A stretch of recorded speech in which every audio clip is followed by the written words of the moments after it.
Yes, he was a natural leader. He had his kind of, I guess you might say, a will to leadership. If there was a problem, he was ready to step forward. He was good at mobilizing people. He was a problem solver. And he attracted followers. Sam Nunn used to tell a story about a Southern preacher who said, if you think you're a leader and you look over your shoulder and see that nobody's behind you, you ain't a leader, you're just out for a walk. Well, Scoop attracted these, Scoop had this, he had a magnetic personality, and he attracted people. He had a magnetic personality and in a kind of person-to-person relationship.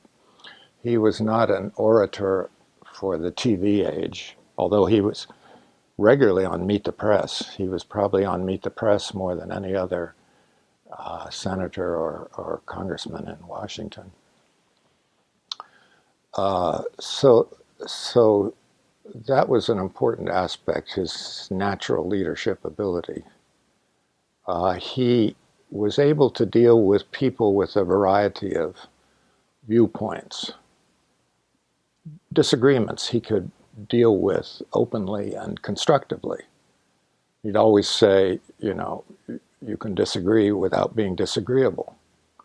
I've often wondered how would Scoop manage the present environment in Washington, D.C., where everybody is disagreeing and everybody's disagreeable. It's a totally different age.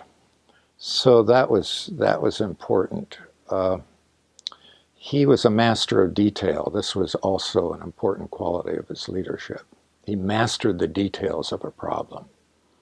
As a chair of the various committees in the Senate that he was in charge of, he brought in the top people and got on top of the details himself. As a professor, I always admired his readiness to bring other professors into as witnesses. He had a whole he had a network of specialists. If it was Middle East, it was Bernard Lewis, or if it was Russia, it was Malcolm McIntosh, who was this not very well known but excellent British scholar. If it was the Chinese economy, it was Dwight Perkins. So Chinese politics, it was Mike Oxenberg. Scoop was not intimidated by intellectuals at all, in the way that you sometimes find people. So he got on top of the details, and then he had a vision. He had this big picture. He could see things in long-term perspective,